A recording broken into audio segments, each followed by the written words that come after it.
Imagine being 7 months pregnant and discovering the man you married not only has a mistress, but also a secret plan to erase you and your babies from his fortune.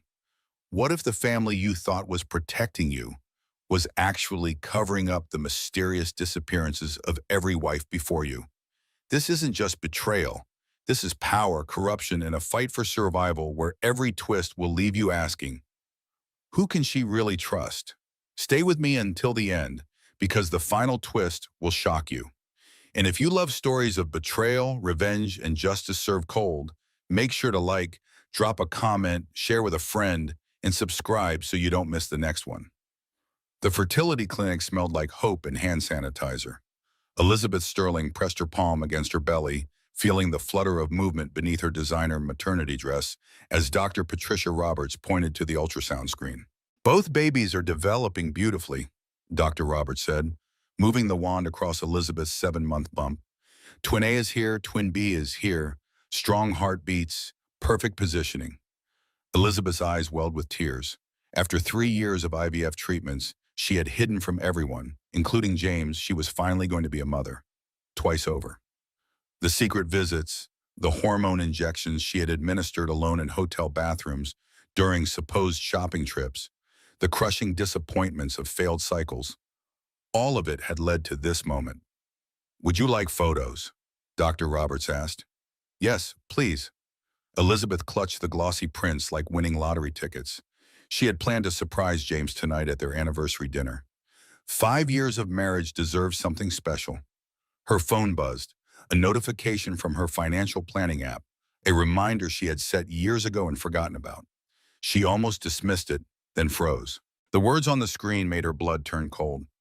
Prenuptial agreement, expiration, tonight, 11:59 p.m. All separate property provisions void after 5 years. Elizabeth's hand trembled. How had she forgotten?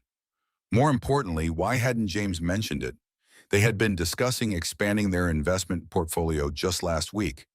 He had suggested putting everything in his name for tax purposes. The timing suddenly felt less like coincidence and more like calculation. Mrs. Sterling, is everything all right? Dr. Roberts' voice seemed to come from very far away. I need to go, Elizabeth managed. She grabbed her Hermes bag, the ultrasound photos crumpling slightly in her grip. Thank you, Dr. Roberts. The November air hit her face as she exited onto Madison Avenue. Her driver was waiting, but she waved him off. She needed to think. The prenup had been James's family lawyer's idea, standard Sterling family protocol. But the 5-year sunset clause had been James's suggestion, sold to her as a romantic gesture. By then we'll have children and none of this will matter, he had said. She tried calling James, straight to voicemail. His assistant Margaret picked up on the first ring. Sterling Enterprises, Margaret speaking. Margaret, it's Elizabeth. Is James in? Oh, Mrs. Sterling.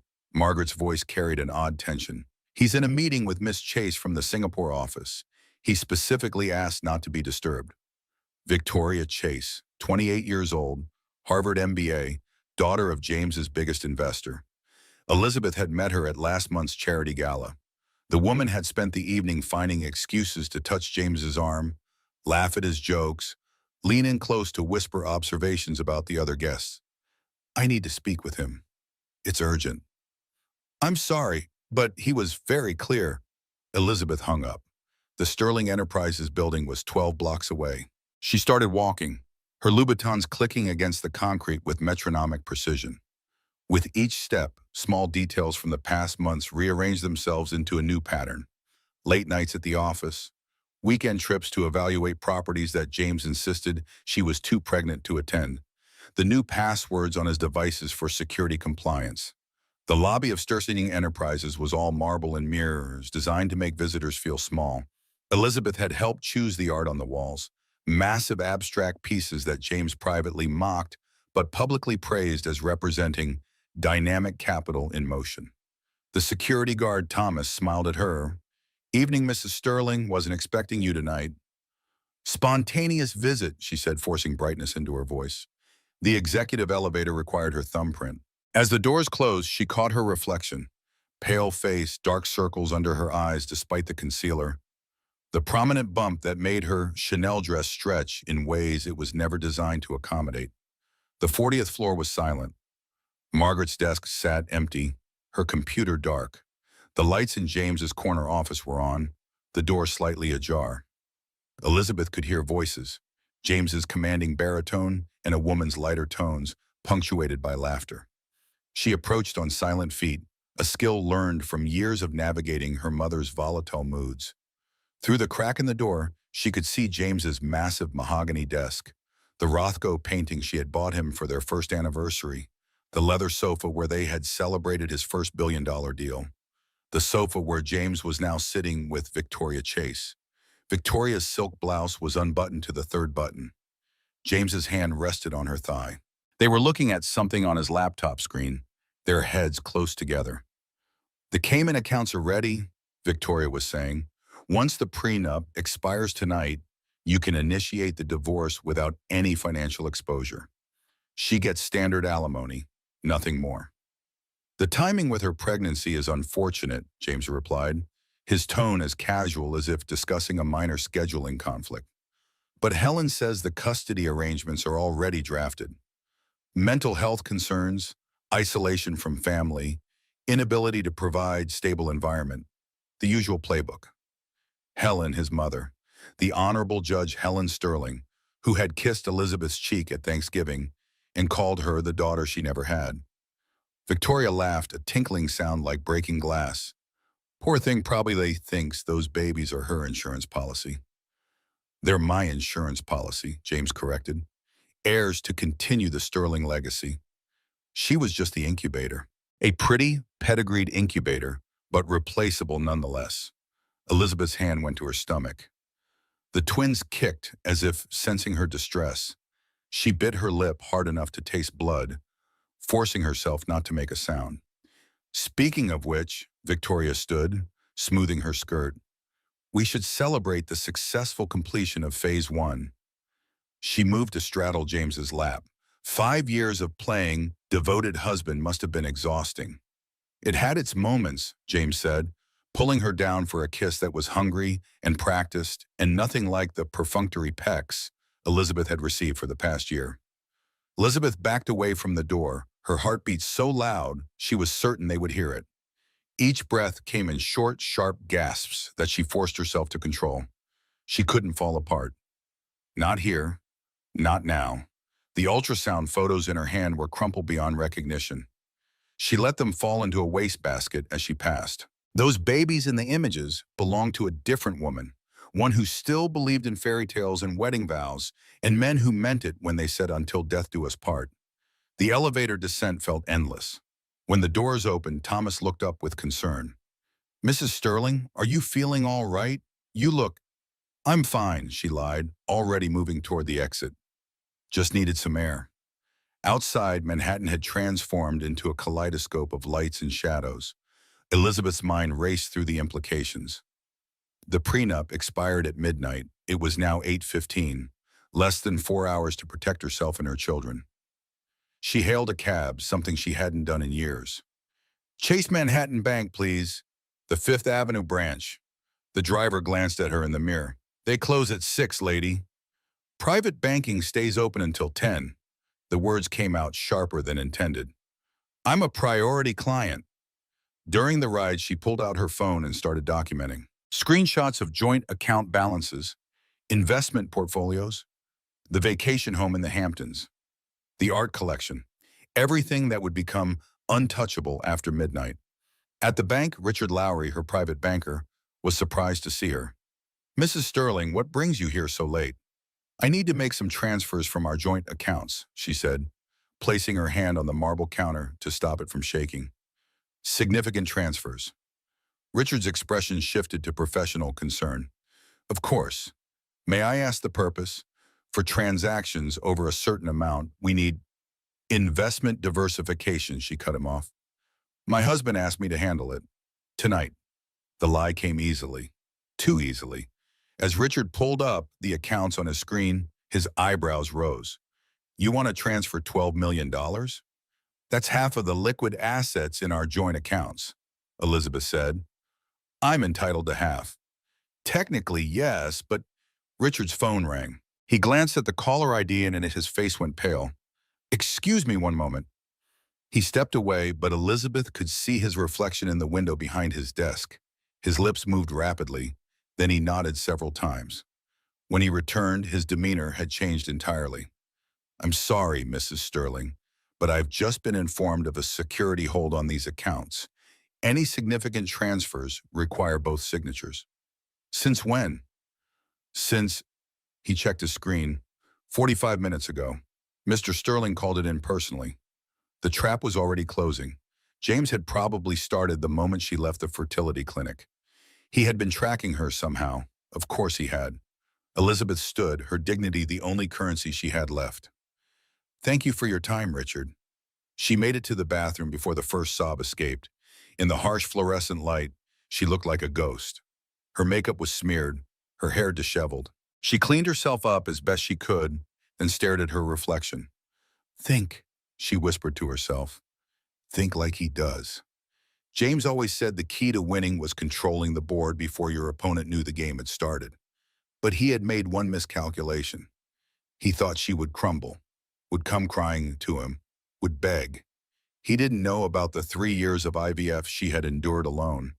He didn't know about the strength required to smile through hormone injections and failed cycles, and the crushing weight of hope deferred. Her phone rang, James. She let it go to voicemail, then listened to the message. Darling, where are you? Margaret said you stopped by the office, but I was in a meeting. I'm home now. Don't forget we have dinner reservations at Le Bernardin. Love you. The casual gaslighting, the easy lies. He was already crafting the narrative. Devoted husband, confused by his wife's erratic behavior. Elizabeth walked out of the bank and stood on the sidewalk, watching the city pulse around her. She had 3 hours and 14 minutes. Her credit cards were probably already canceled. She checked.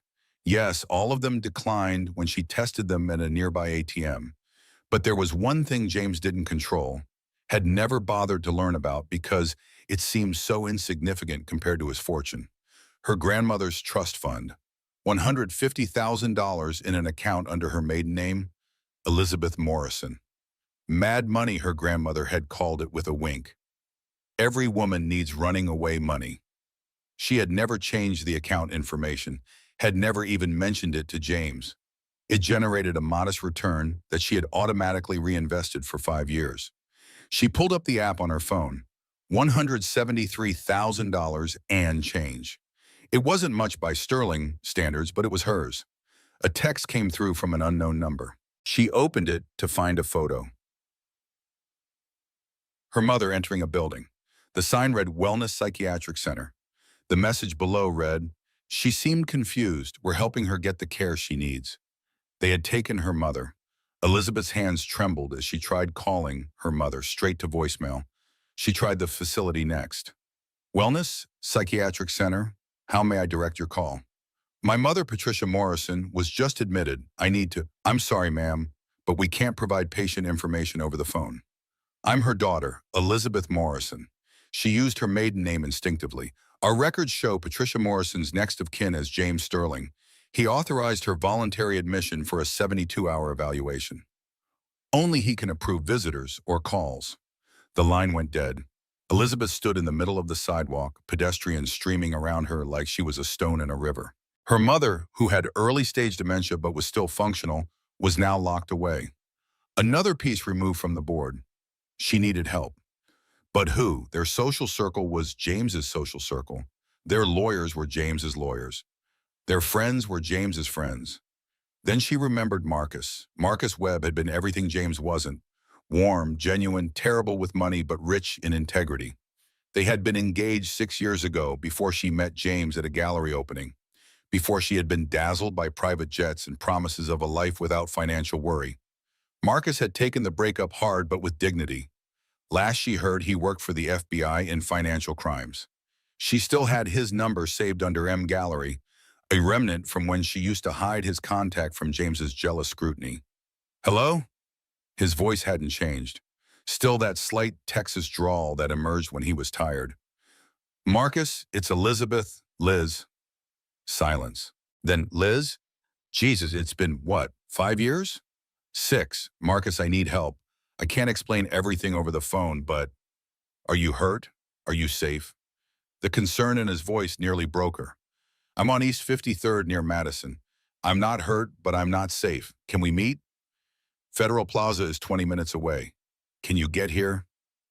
I can't take a camping. He's tracking my cars as I say. There's a coffee shop on the corner of Worth and Broadway. Nancy's. I'll be there in 25 minutes. Elizabeth started walking. The November wind cut through her coat, but she barely felt it. Her phone buzzed constantly. James calling, texting, escalating from concerned to irritated to angry. Where are you? This is ridiculous, Elizabeth. You're making a scene. Think about the babies. Your mother is worried sick. That last one almost made her laugh. Her mother was probably sedated, convinced she was confused, being told that Elizabeth would visit tomorrow. Always tomorrow. Nancy's was a narrow space squeezed between a dry cleaner and a tax office. Marcus was already there, looking older but still fit, his FBI badge clipped to his belt. When he saw her, his expression shifted from curious to alarmed. Jesus, Liz, you look... He caught himself. Sit. Let me get you some water. She sat in a cracked vinyl booth while he brought water and a cup of tea. You're pregnant. 7 months. Twins. The words felt strange. She had just learned about the twins 3 hours ago, though she had suspected for weeks. Congratulations? He made it a question, reading her face. Marcus, I need to tell you something, and I need you to listen without judgment, without interrupting. Can you do that? He nodded. She told him everything. The prenup expiration, the scene in James's office, the bank freeze, her mother's imprisonment. As she spoke, Marcus's expression darkened. The prenup expires at midnight, he confirmed. 11:59 p.m., yes. Marcus pulled out a small notebook. And you have proof of the affair? I saw them together. I heard them discussing hiding assets. But no recordings, no photos. She shook her head. Marcus was quiet for a moment, thinking. Okay, first, your mother. False imprisonment is a federal crime. But if James convinced a doctor she needed evaluation, it gets complicated. Second, the financial manipulation. Moving assets offshore in anticipation of divorce is fraud, but proving intent is difficult. I don't have time for difficult, Marcus. I have 2 hours and 8 minutes. Right. He leaned back and she could see him switching into investigator mode. Here's what you need to do. First, drain the grandmother account immediately. Cash, multiple banks, small amounts. Second, get a new phone, prepaid, to phone only. Third, disappear. Disappear? You can't fight him on his turf, Liz. You need to regroup, gather evidence, build a case, but right now you're exposed. He's already framing you as unstable. An erratic pregnant woman who disappeared will look worse than a strategic retreat. But my mother, I'll look into your mother, quietly. But Liz, if you go back now, if you confront him, you'll lose. He's counting on your emotional response. Don't give it to him. Elizabeth's phone rang. James again. She declined and noticed she had 3% battery left. There's something else, Marcus said, pulling out a different phone. This is a burner, but hidden in the medical alert bracelet is a recording device. High quality, uploads to a cloud server I control. Wear it always. She took the bracelet, a simple silver band with a medical caduceus symbol. Why do you have this? We use them for undercover work. Consider yourself undercover in your own life. Marcus, why are you helping me? He was quiet for a moment. Because 6 years ago, I watched you choose security over love. And I understood. But security without freedom isn't security at all. It's a golden cage. Her phone died mid-buzz. Go, Marcus said. There's an ATM across the street. Start there. I'll handle things on my end. Elizabeth stood, then paused. The babies. He'll come for the babies. Not if he can't find you. Marcus handed her a business card. Sarah Mitchell, she's a family lawyer who owes me a favor. She's not in James's pocket. Call her from the burner once you're safe.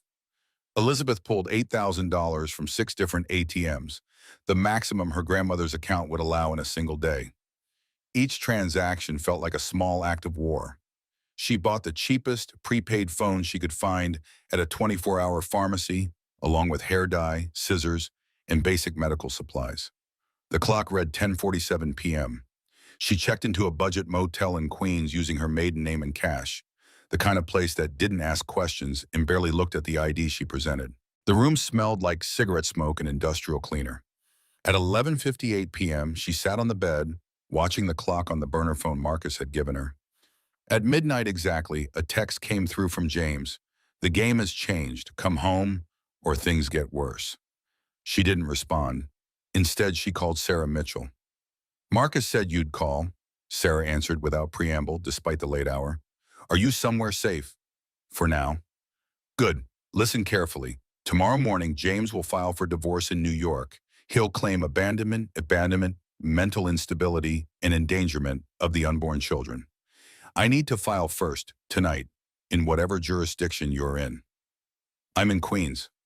Perfect. New York is actually better for you than Manhattan jurisdiction. I'm drafting now. I need you to record a statement. Time-stamped, clear, explaining why you left. Can you do that? Elizabeth looked at herself in the cracked motel mirror. Yes. Email it to me within the hour. And Elizabeth, don't tell anyone, not even Marcus, where you are specifically. The less people know, the safer you are.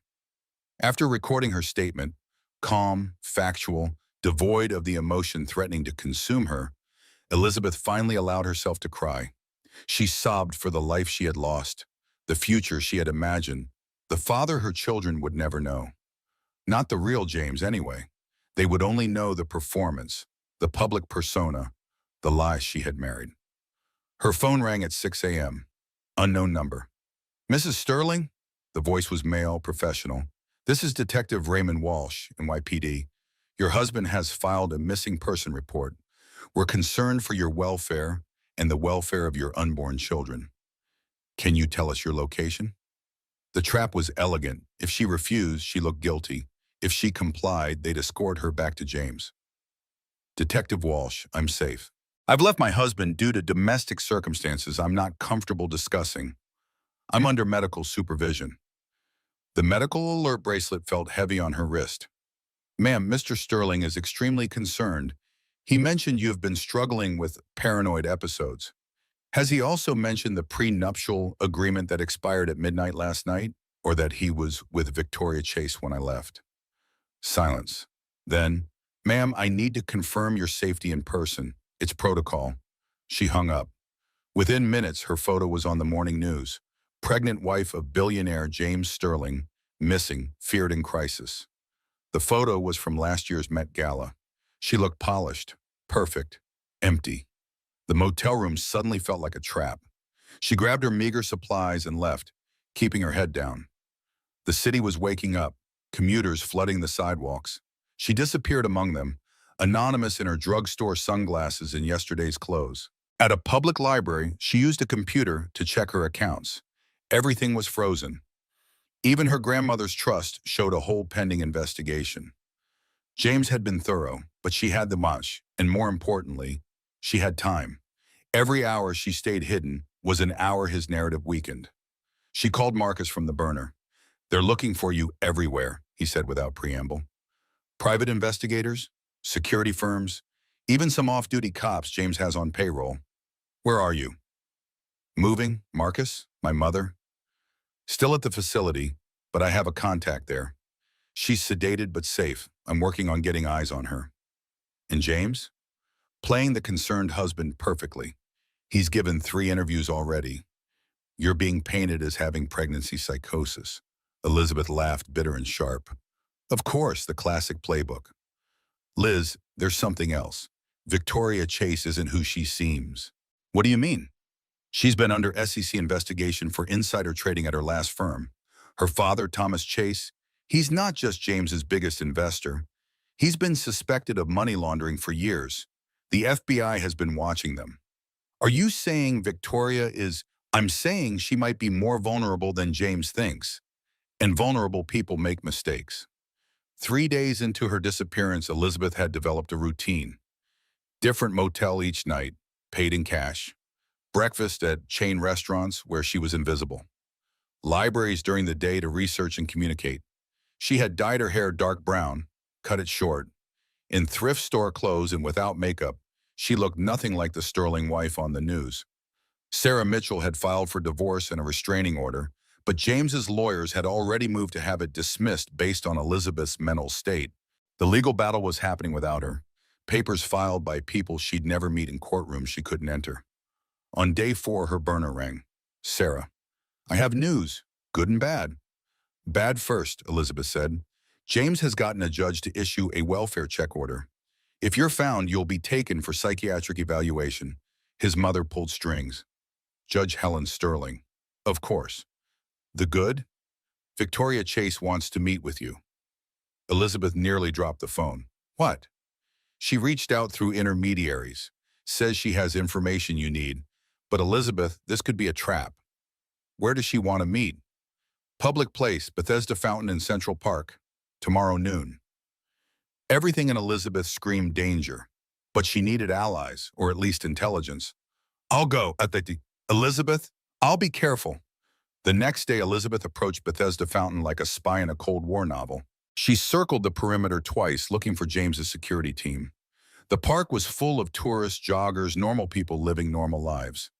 Victoria sat on a bench, looking younger than her 28 years. She wore oversized sunglasses and a coat that probably cost more than most people's cars. Elizabeth sat down, keeping space between them. You look different, Victoria said. You look the same. Victoria laughed, brittle. I suppose I do, still playing the role. What role is that? The mistress, the other woman, the villain in your story. Victoria removed her sunglasses, revealing eyes red from crying. Except that's not the whole truth. I saw you with him. You saw what you were meant to see. Victoria pulled out a phone, showed Elizabeth a message thread. These are from my father. 2 years of him ordering me to get close to James to find evidence of his financial crimes. My father owns 40% of Sterling Enterprises. He suspected James was embezzling. Elizabeth read the messages, her world tilting again. You're saying you're what, undercover? I'm saying I'm trapped, just like you were. Victoria's voice cracked. My father is not a good man, Mrs. Sterling. But James is worse. He's killed before. The words hung in the air like a physical presence. His first wife, Amanda, the suicide, he staged it. And his father's heart attack? Induced. I have proof. Why should I trust you? Victoria handed her a flash drive. Because in 6 hours, James is going to have you committed. A judge, not his mother, signed the order based on testimony from 3 psychiatrists who've never met you. Once you're in, you won't get out until after the babies are born. And then what? Then you'll have an accident. Postpartum psychosis leading to tragic suicide. He's done it before. Elizabeth's hand went to her stomach. The twins moved, restless. There's a cottage, Victoria continued. In the Berkshires, off the grid, owned by a shell company my father doesn't know I control. You could hide there until the babies are born. I'll make sure James looks everywhere else. Why would you help me? Because when this is over, when James falls, and he will fall, I need someone credible to testify that I tried to do the right thing. My father is going to destroy me for failing him, unless I can prove I was gathering evidence for authorities. It was self-serving, but it was honest. Elizabeth appreciated the honesty. The flash drive, Victoria said, standing. Everything's on there, including recordings of James discussing your disposal. As Victoria walked away, she paused. He never loved either of us, you know. Men like James don't love, they acquire. The cottage in the Berkshires was a 2-hour drive from the city in a car Elizabeth bought with cash from a desperate seller on Craigslist. It sat at the end of a dirt road, surrounded by pine trees and silence. No neighbors for miles, no cell service except for one spot by the kitchen window. She had stopped at a Walmart on the way, buying supplies for what might be a long siege. Canned goods, prenatal vitamins, basic medical supplies, batteries, flashlights. The cashier had looked at her with concern, a very pregnant woman buying survival supplies, but said nothing. The flash drive Victoria had given her contained nightmares. Videos of James with various women over the years. financial documents showing money laundering through offshore accounts. But most damning was a recording from 2 years ago. James and his mother discussing Amanda's suicide. The medical examiner is handled, Helen Sterling's voice said calmly, but you need to be more careful in the future. There won't be a future issue, James replied. I've learned from the mistake. Marriage is not a mistake, darling. It's a tool. But tools can cut both ways if you're not careful. Elizabeth uploaded everything to the cloud server Marcus had given her access to. Then she made copies on multiple drives, hiding them around the cottage. For 3 weeks, she lived in isolation. Her only contact with the outside world was through the burner phone and a laptop she'd bought with cash. The news had moved on from her disappearance. James was playing the grieving husband less frequently, focusing on his business. Victoria was still by his side at public events, but Elizabeth could see the strain in her smile. Her mother was still at the facility. Marcus sent updates when he could, sedated but stable. James visited weekly, the devoted son-in-law. Sarah Mitchell was fighting the legal battle, but it was slow going. James's lawyers filed motion after motion, burying her in paperwork. Then, at 2 a.m. on a Tuesday, Elizabeth woke to the sound of tires on gravel. She moved quietly to the window. A black SUV sat in the driveway, engine running. Her heart hammered as she grabbed the go bag she kept by the bed. Cash, documents, one change of clothes. A knock at the door, polite but firm. Mrs. Sterling, we know you're in there. Your husband is worried about you. Not the police. Private security. Elizabeth didn't respond. She moved to the back door, ready to run into the woods. 8 months pregnant with twins, running was optimistic, but adrenaline was a powerful motivator. The front door exploded inward. 3 men entered, professional and efficient. Mrs. Sterling, we're here to help you. You need medical attention. Elizabeth ran. The woods were dark, branches tearing at her clothes. Behind her, flashlights swept through the trees. Her breathing was ragged, her body protesting every step. She fell hard, protecting her belly at the expense of her knees. Pain shot through her legs. Goddard, yeah, a voice said. Hands pulled her up. Not roughly, but firmly. She was walked back to the cottage, where a 4th man waited. He had a medical bag. Mrs. Sterling, I'm Dr. Reeves. I'm here to evaluate your mental state. I don't consent to any evaluation. I'm afraid consent isn't required given the circumstances. He pulled out a syringe. You can't, I'm pregnant. It's just a mild sedative for your safety and the safety of your children. Elizabeth felt the needle pierce her skin. The world began to blur. The last thing she heard was one of the men on his phone. We have her. Heading to the facility now. Elizabeth woke to the sensation of floating. Her limbs felt disconnected from her body, her thoughts scattered like leaves in wind. The white ceiling above her seemed to pulse with her heartbeat, or maybe that was the medication making everything blur at the edges. She tried to lift her hand and found it restrained.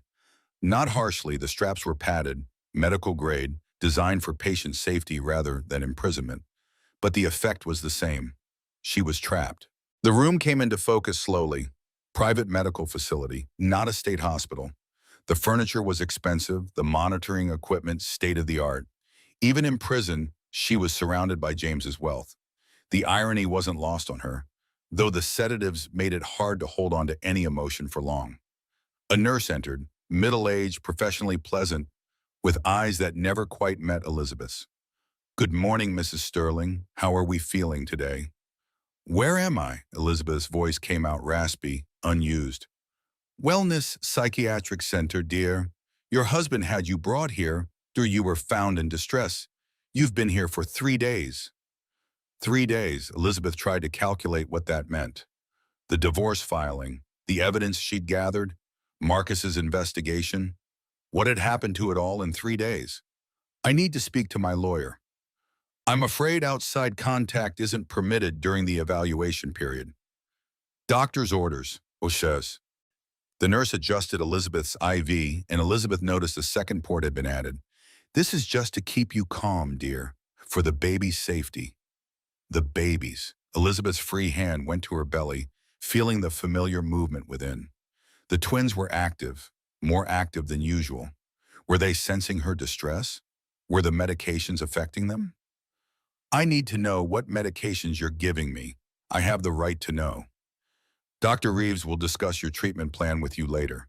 The nurse made notes on a tablet. Your husband will be visiting this afternoon. Perhaps you should rest until then. After the nurse left, Elizabeth tested her restraints. The one on her left hand was looser. She could almost slip free if she compressed her thumb. But there were cameras in the corners of the room, their red lights blinking steadily. Any escape attempt would be seen immediately. She forced herself to think through the fog. James had found her at the cottage. Victoria had betrayed her, or had she? The flash drive, the evidence of James's crimes, had it all been fake? Or was that what James wanted her to believe? The door opened again. This time it was Dr. Reeves, the man who had sedated her at the cottage. He pulled a chair close to her bed, his expression one of practiced concern. Elizabeth, may I call you Elizabeth? I want you to know you're safe here. Your husband is very concerned about you. My husband is trying to steal my children. Dr. Reeves made a note. These paranoid thoughts, how long have you been experiencing them? They're not paranoid if they're true. Elizabeth, your husband showed me the security footage from his office. You were hiding in the hallway spying on him during a business meeting. You fled your home without explanation. You've been living in isolation, exhibiting signs of severe paranoia and delusional thinking. I caught him with Victoria Chase. Ms. Chase has provided a sworn statement that you've been stalking her, making unfounded accusations. She's considering a restraining order. The lies were so smooth, so perfectly constructed. Elizabeth could see how anyone would believe them. The pregnant wife, hormonal and unstable, creating fantasies about her successful husband's infidelity. I want a different doctor. I want a second opinion. I'm afraid I'm the only psychiatrist on staff qualified to handle cases of pregnancy-related psychosis. But don't worry, we'll take excellent care of you. He stood to leave, then paused. Your husband mentioned you've been hiding money, trying to leave him. That must be very stressful, feeling like you need to run. We're going to help you understand that those feelings aren't based in reality. After he left, Elizabeth lay still, but her mind raced. She needed to play along, to make them think the medications were working. She needed to be the model patient until she could find a way out. The afternoon brought James as promised. He entered with a bouquet of roses, her favorite white ones, the same kind he'd brought to their first date. He was performing for someone, the nurses, the cameras, maybe just for his own sick satisfaction. Darling, he said, settling into the chair beside her bed. You look better, more rested. Elizabeth kept her expression neutral, slightly unfocused. Let him think the drugs were working. The doctors say you've been having episodes, paranoid delusions about me, about our marriage. He took her hand, and she forced herself not to pull away. I want you to know I forgive you. Once you're better, we can go home and forget all this happened. He leaned closer, and she smelled his cologne. Tom Ford Oud Wood, the same scent that used to make her feel safe. Now it made her nauseous. The girls at the office send their love, he continued. Victoria especially. She feels terrible that you misunderstood that meeting. She wants to visit, to explain, but the doctors think it might upset you. Elizabeth turned her head slightly, as if drowsy. The babies, she mumbled. Yes, our sons, James said louder, for the cameras. I can't wait to meet them. I've already picked out names, James Jr. and William, after my father. She wanted to scream that they were girls, that she'd seen them on the ultrasound just days ago. But that would show too much awareness, too much fight. Instead, she let her eyes drift closed. James stayed for an hour, talking about their future, about the nursery he was designing, about how much he loved her. It was a masterful performance. Anyone watching would see a devoted husband visiting his ill wife. When he finally prepared to leave, he kissed her forehead and whispered so quietly that no camera could pick it up. 2 more weeks, and this will all be over. Enjoy them. That night, the young nurse from before came in during shift change. As she checked Elizabeth's IV, she palmed something small into Elizabeth's hand. A phone, ancient by modern standards but functional. 2 minutes, she whispered. Then hide it in the mattress seam. Elizabeth waited until the nurse left, then quickly dialed Marcus's number from memory. Liz? His voice was urgent. Are you okay? I'm at Wellness Psychiatric. James has me on a psychiatric hold. I need help. We're working on it. The recordings from your bracelet before they disabled it. We have James discussing your disposal with his mother, but Judge Sterling is blocking our warrants. How long? A week, maybe two? Can you hold on that long? Elizabeth felt the baby's kick, strong and insistent. I don't have 2 weeks. The babies are coming soon, and once they're born, I know, we're going to get you out. Victoria is actually... The door handle turned. Elizabeth quickly shoved the phone into the mattress seam and closed her eyes, feigning sleep. Dr. Reeves entered with 2 orderlies. Midnight rounds, he announced. How are we feeling, Elizabeth? She kept her breathing even, didn't respond. Increase the Ativan, he told the nurse. She's still showing signs of resistance. As they adjusted her medication, Elizabeth felt the world growing fuzzy again. But deep in the mattress, the phone remained hidden. Her lifeline to the outside world. Her hope that this prison wouldn't become her tomb. The next days blurred together. Medication rounds that she learned to cheek and spit out when alone. Therapy sessions where she gradually pretended to accept Dr. Reeves's version of reality. Visits from James where she played the broken, subdued wife he wanted her to be. But at night, when the staff was minimal, she used the phone. Quick texts to Marcus. Brief calls to Sarah Mitchell. Building her case from inside her cage. On day 7, she felt the first real contraction. The pain started as a dull ache in Elizabeth's lower back, the kind she'd been feeling for weeks, but sharper, more insistent. She'd been timing them secretly, 20 minutes apart, then 15, then 10. The babies were coming, ready or not. She pressed the call button, and the night nurse appeared, not the young one who'd given her the phone, but an older woman with cold, efficient hands. I think I'm in labor, Elizabeth said, gripping the bed rails as another contraction hit. The nurse checked her briefly. You're dilated to 3 centimeters. I'll notify Dr. Reeves. I need a real obstetrician. These are twins, they're premature. Dr. Reeves will handle everything. Fear shot through Elizabeth sharper than any contraction. Dr. Reeves was a psychiatrist, not qualified to deliver babies. This was deliberate. They wanted something to go wrong. She waited until the nurse left, then frantically pulled out the hidden phone. Her fingers shook as she texted Marcus. In labor. They won't get proper doctor. Help. His response was immediate. Stall, we're coming. Stall? How did one stall labor? Dr. Reeves arrived within minutes, looking irritated at being woken. He examined her with clinical detachment. 5 centimeters, progressing quickly. He turned to the nurse. Prep the medical suite. We'll deliver here. I need a hospital, Elizabeth pleaded. These are twins, 36 weeks. They need a NICU. We have everything necessary here. You're in no condition to be moved. Another contraction hit, and Elizabeth screamed, partly from pain, partly from fury. She was about to give birth in a psychiatric facility with a psychiatrist attending, and it was all perfectly legal because James had orchestrated it. They moved her to a medical suite that was surprisingly well-equipped. Too well-equipped for a standard psychiatric facility. This had been planned, prepared for. How many other women had given birth here under similar circumstances? The nurse started an IV, and Elizabeth noticed her adding something to the port. What is that? Just something to help with the pain. I don't consent to any medication. Dr. Reeves sighed. Elizabeth, you're not in a position to make medical decisions right now. Your husband has medical power of attorney. As if summoned, James appeared in the doorway. He'd changed into surgical scrubs, playing the part of the concerned father-to-be. The sight of him in medical garb, pretending to be something sacred and protective, made Elizabeth's stomach turn. How's my brave girl? He asked, taking her hand. She wanted to pull away, but another contraction hit, and she found herself squeezing his hand instead, needing something solid to hold on to, even if it was him. That's it, he coached. Breathe through it. For a moment, it felt real. The concerned husband, the laboring wife. Then the contraction passed, and she saw his eyes. Cold, calculating, watching her like a specimen. The lawyer is here, he said quietly, pulling papers from his pocket. Just sign these and everything will be easier. Elizabeth looked at the papers through pain-blurred eyes. Custody agreements, giving James full custody, with Elizabeth having supervised visits at his discretion. Go to hell, she gasped. James's face darkened.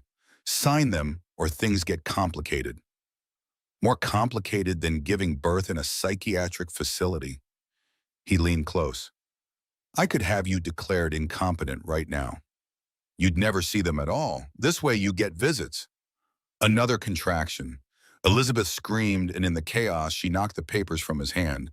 They scattered across the floor, and James scrambled to collect them. That's when the young nurse appeared, the one who'd given her the phone. She moved efficiently, checking monitors, adjusting Elizabeth's position, and Elizabeth noticed her subtly palm something from the medical tray. Doctor, her blood pressure is elevated, the nurse announced. 160 over 110. We need to monitor for preeclampsia. Dr. Reeves looked uncertain. Preeclampsia was beyond his expertise. I can handle it, he said, but his voice lacked conviction. With respect, doctor, this requires an obstetrician. Hospital protocol for preeclampsia with twins is immediate transfer. This isn't a hospital, James snapped. No, a new voice said from the doorway, which is why this is now a crime scene. Marcus Webb stood there, FBI badge visible, backed by 6 agents. Behind them, Elizabeth could see Victoria Chase, but she looked different. Professional, wearing what looked like a federal badge of her own. James Sterling, you're under arrest, Marcus announced, moving into the room. James stepped back, his face cycling through emotions. Surprise, rage, calculation. You can't be here. This is a private medical facility. With a warrant, Marcus said, producing the document. Turns out holding a pregnant woman against her will and forcing her to give birth without proper medical care constitutes unlawful imprisonment and endangerment. She's under psychiatric hold.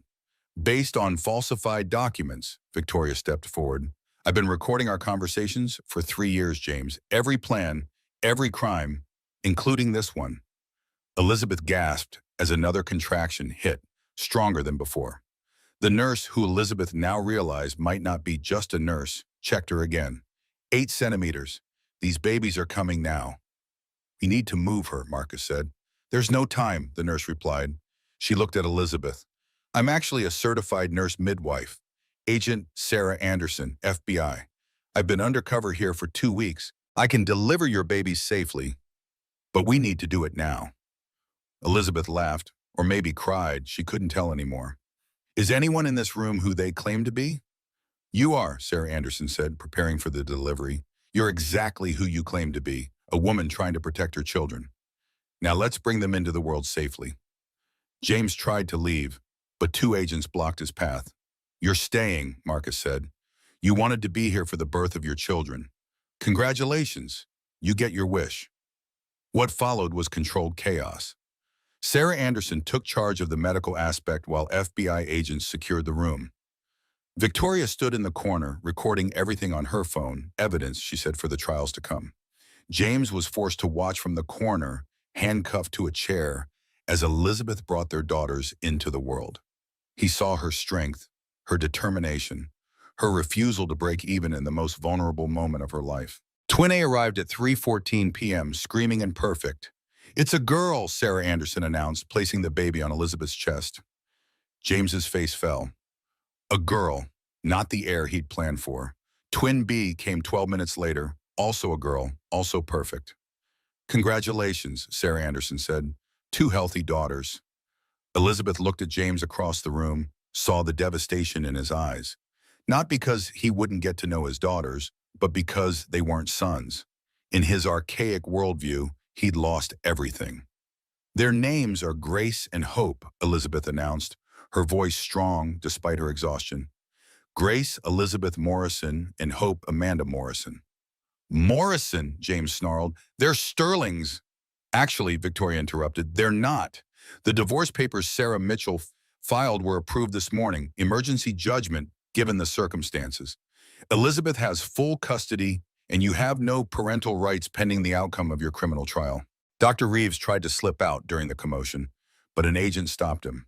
Dr. Harold Reeves, you're under arrest for conspiracy, false imprisonment, and practicing medicine outside your specialty, resulting in endangerment.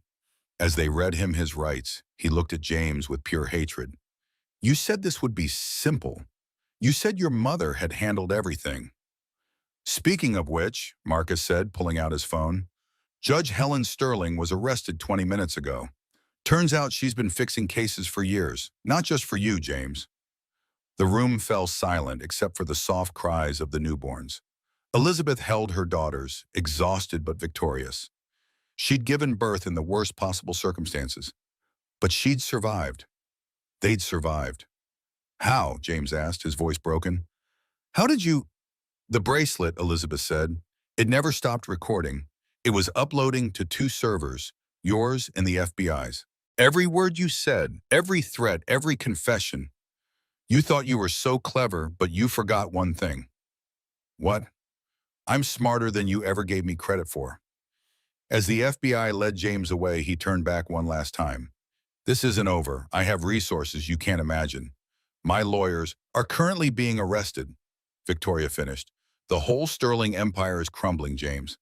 While you were playing games with Elizabeth, the FBI was dismantling everything you built. They took him then, and Elizabeth had heard him shouting legal threats down the hallway until his voice faded entirely. Sarah Anderson, Agent Kim, helped Elizabeth get the twins properly swaddled. You did amazing, she said, and not many people could have stayed strong through that. I didn't have a choice, Elizabeth said, looking at Grace and Hope. They needed me to be strong. Marcus approached carefully. There's an ambulance waiting to take you to a real hospital. You and the girls need proper medical attention. Elizabeth nodded, then looked at Victoria. Why help me? Victoria's expression was complex. Guilt, determination, something else. Because I've been undercover for 3 years, investigating both James and my father. I was supposed to get close to James, find evidence of financial crimes. I never expected him to actually marry someone, to have children. When you showed up at the office that day, when I saw your face, I realized you were collateral damage in a war you didn't even know was happening. So the flash drive? Real evidence mixed with fake, designed to test what James would do. He failed the test spectacularly. His ego wouldn't let him believe you could outsmart him, so he revealed everything. Elizabeth was too tired to be angry. And now? Now you're free, Marcus said. James will likely get 20 to 30 years. His mother another 15 to 20. The Sterling Empire will be dissolved. The assets frozen pending investigation. Which means I have nothing, Elizabeth realized. You have them, Sarah Anderson said, nodding to the twins. And that's everything. As they prepared to move Elizabeth to the ambulance, she caught a glimpse of herself in a mirror. She looked destroyed, hair matted with sweat, face pale, eyes ringed with exhaustion. But there was something else there too. Triumph. She'd walked through hell and emerged on the other side. The facility's other patients watched from doorways as she was wheeled out. Some of them probably there for legitimate reasons, others perhaps victims like her. She wondered how many women had been broken in these rooms, how many had lost their children to men like James. But not her, not today. As the ambulance drove away, Elizabeth held her daughters close and whispered promises to them. They would never know the fear she'd known. They would never doubt their worth.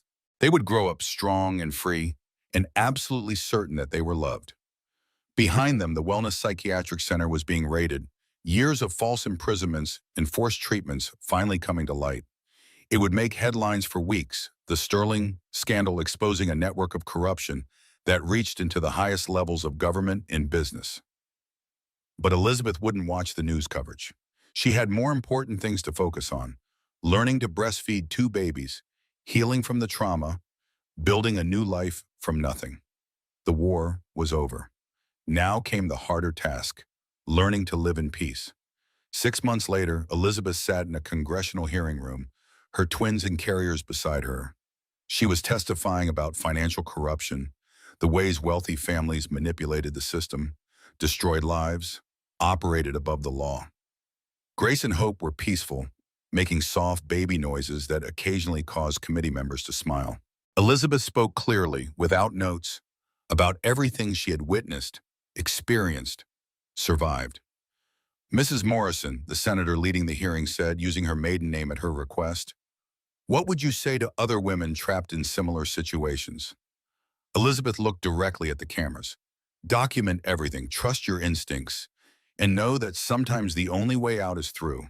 The system isn't designed to protect you, but that doesn't mean you can't protect yourself. In the financial aspect, you went from considerable wealth to nothing and then to something better. I rebuilt my career. My consulting firm helps women navigate financial abuse in divorce proceedings. My daughters will grow up knowing their worth isn't tied to their bank account or their father's name. Speaking of their father, James Sterling was sentenced last week to 25 years. His mother received 15. Do you have any comment? I hope they use the time for reflection. After the hearing, Marcus waited in the hallway. He had become a constant in their lives, not quite romantic, but more than friendly. He handed her a coffee and took Hope's carrier so she could drink it. You did good in there. I told the truth. That's what I mean. They walked toward the exit, and Elizabeth noticed a package on a bench with her name on it. Marcus checked it, FBI habit, then handed it to her. Inside was a single key and a note. Your inheritance. A friend who knew your mother. Elizabeth looked at Marcus confused. He shrugged, but his eyes suggested he knew more than he was saying. A month later, Elizabeth stood in a Swiss bank, the key in her hand. The safety deposit box opened to reveal documents. A trust established by Helen Sterling 20 years ago. A trust in Elizabeth's maiden name, funded with $500 million. The bank manager explained, Judge Sterling established this for Amanda Sterling, her first daughter-in-law, using embezzled funds. When Amanda died, the trust should have been dissolved, but it seems someone kept it active, changing the beneficiary name to Elizabeth Morrison. The authorization was filed the day before Judge Sterling's arrest. Elizabeth stared at the papers. Helen Sterling, in her final act of freedom, had hidden away a fortune for the wife she claimed to despise. Why? A letter at the bottom of the box explained, Elizabeth, if you're reading this, my son has fallen and taken me with him. Good. I created him, this monster, and I deserve my fate. But you don't deserve yours. Neither did Amanda. I couldn't save her, but I can save you. This money is stolen, yes, but from men worse than my son. Use it better than we did. Tell your daughters their grandmother was a cautionary tale, not a role model. HS. The Berkshire cottage had been transformed. What was once a hideout was now a home. The walls were covered in children's artwork, Grace's careful butterflies and Hope's explosive finger paintings. The kitchen smelled of baking bread and coffee. Elizabeth stood at an easel on the porch, painting the morning light through the trees. Her consulting firm operated remotely, helping women escape financial abuse. She had 40 clients, 2 employees, and a waiting list. Mama, can we see Daddy today? Grace asked. She had James's sharp features, but Elizabeth's warm eyes. Daddy's still in his special building, Elizabeth said carefully. They had agreed to age-appropriate honesty. Remember, he made some bad choices and needs time to think about them. 20 more years of thinking, Hope added matter-of-factly. She was the pragmatist, even at 5. A car pulled up the drive. Marcus stepped out, carrying groceries and art supplies. He had moved to a house 10 minutes away 3 years ago. They weren't together, but they weren't apart. It was undefined, but comfortable. Uncle Marcus! The girls ran him, and he scooped them up, one in each arm. I brought those canvases you wanted, he told Elizabeth, and something else. From his jacket, he pulled out an envelope. Victoria wanted you to have this. Elizabeth opened it.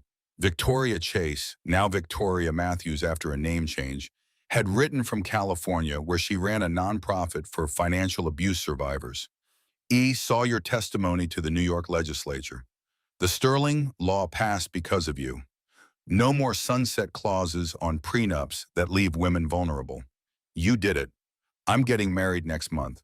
A teacher, no money, all heart. You'd like him. Thank you for forgiving me for my part in it all. V. Elizabeth smiled.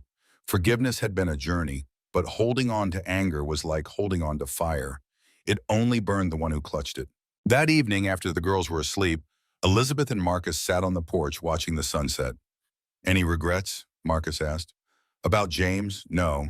About how long it took me to see the truth? Yes. You were 28 when you married him. You were looking for security.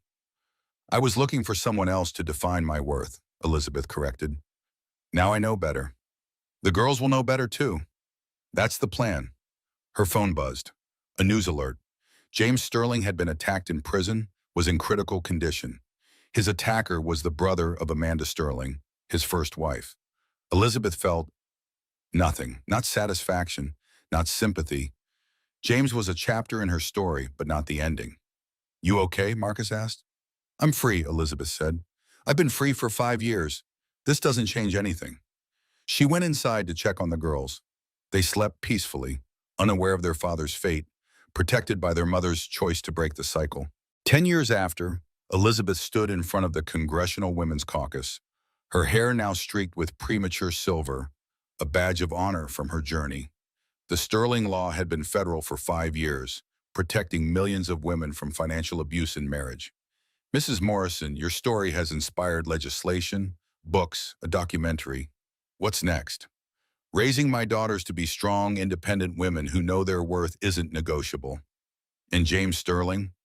He survived the prison attack but is paralyzed. He'll never walk free again, literally or figuratively. I don't think about him anymore. The Sterling fortune? In trust for abuse survivors. Every penny is being used to fund shelters, legal aid, and recovery programs. It's the only good to come from that money.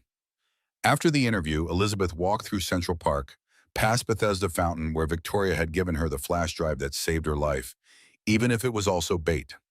Her phone rang. Grace, now 15, calling from boarding school. "Mom, I got into the Young Entrepreneurs Program." "That's wonderful, sweetheart. Hope says it's just because of our name. You know, being in the documentary and all. Tell Hope that our name, Morrison, means something because we made it mean something. Not because of who we married or who our father was, but because of what we survived and how we chose to help others." "I will. Love you, Mom." "Love you too." Elizabeth continued walking, a woman who had lost everything and found herself. The city pulsed around her, full of stories like hers. Women trapped in golden cages, not knowing the door had been open all along. They just had to be brave enough to walk through it, even if it meant walking through fire first. As she reached the edge of the park, she saw a young pregnant woman crying on a bench, designer bags around her, wedding ring glinting in the afternoon sun. Elizabeth sat down beside her. "Bad day?" she asked gently. The woman looked up, mascara streaking her cheeks. "My husband, I just found out." "That he's not who you thought he was?" The woman nodded, surprised at the understanding. Elizabeth handed her a business card. "Morrison Consulting. We help women in your situation. First consultation is free." "Why would you?" "Because 10 years ago, I was you, and someone helped me. Now it's my turn." The woman took the card with shaking hands. Elizabeth stood to leave, then turned back. "What's your name?"